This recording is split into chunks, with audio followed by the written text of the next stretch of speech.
Kita lanjut, diriwayatkan dari Ikrimah dari Ibnu Abbas berkata bahwa Nabi Muhammad itu melihat Tuhannya. Lalu qultu, saya berkata, bukankah Allah berfirman, ini Allah berfirman, la tudrikuhul absar wa huwa yudrikul absar. Al-An'am ayat 103. Maka dia menjawab, celaka engkau, itu waihak, itu ketika dia bertajalli dengan cahayanya yang merupakan cahayanya. Dia berkata beliau diperlihatkannya, Muhammad melihat Tuhannya 2 kali. Jadi ini penting juga nih. Jadi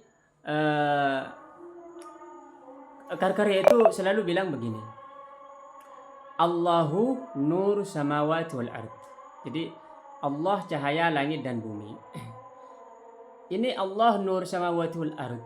Itu ada 2 alam sebenarnya, ada 2 alam. Pertama Allahu nur, Allah cahaya, berarti Allah cahaya ini cahaya zat.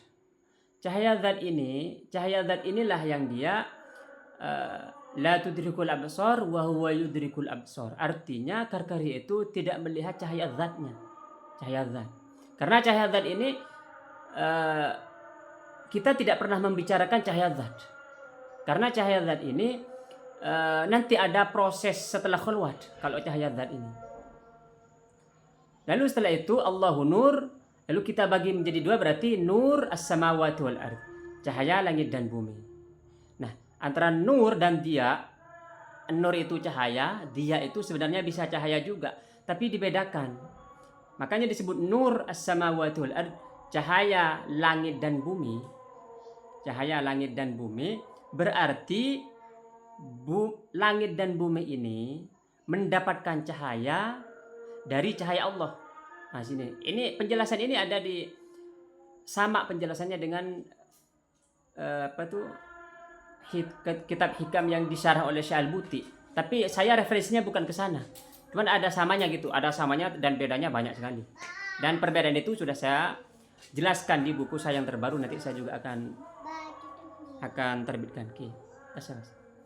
Jadi cahaya langit dan bumi inilah yang dilihat oleh Thariqah Karkaria gitu.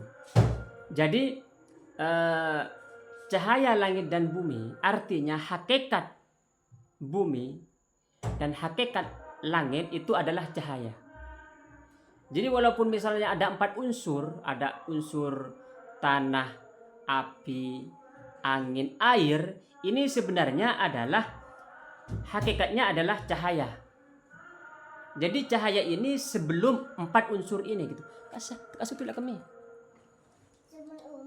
Tak nak kami asa. Jadi yang dilihat oleh semua murid Karkaria, artinya bahwa semua murid Karkaria itu dia melihat hakikat langit dan bumi, hakikat bumi dan hakikat langit, atau langsung dia melihat cahaya. Kan 4 nih, Allah, cahaya, langit dan bumi.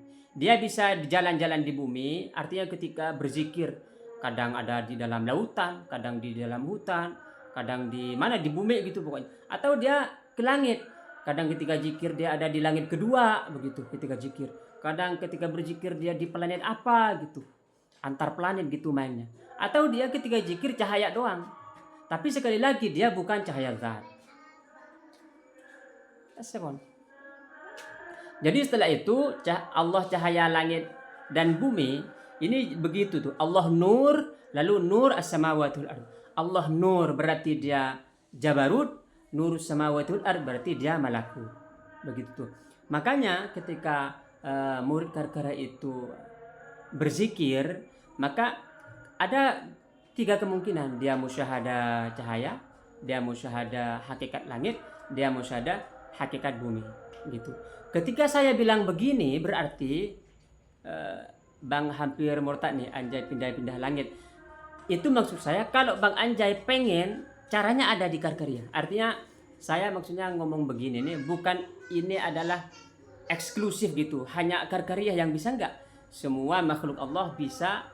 Tapi kalau pengen yang sangat cepat sekali, artinya sekali masuk langsung dia antara 3 nih, bumi, langit, cahaya, di Karkaria ini gitu. Lalu siapa yang membahas ini? Ya, siapa yang pernah membahas ini? Semua ulama-ulama besar. Semua ulama-ulama besar sebenarnya menjelaskan mengenai hal ini gitu. Kalau orang tidak menerima penjelasan ini, sebenarnya mereka bisa karena kurang referensi atau kurang banyak baca lah. Tapi di Karker itu bukan mau berteori. Saya selalu, kalau orang mau berteori itu saya selalu alihkan untuk ini prakteknya begitu. Kalau teori doang mah buat apa gitu. Teori banyak sekali. Tapi yang ngajak praktek mumpung sekarang bisa gitu. Anda semuanya nih 1 2 3 yang nonton bisa gampang. Sholat istikharah, amalkan zikirnya 40 hari, langsung musyahadah seperti yang saya jelaskan persis mengenai buku mengenai di dalam VT-VT ini. Kalau bilang halu, ini yang Al-Fakir ini punya penyakit halu dan sembuh setelah musyahadah. Jadi ini benar-benar pengalaman gitu. Bukan imajinasi, bukan pikiran. Jadi kita lanjut sudah azan di sini. Kita berhenti dulu sebentar.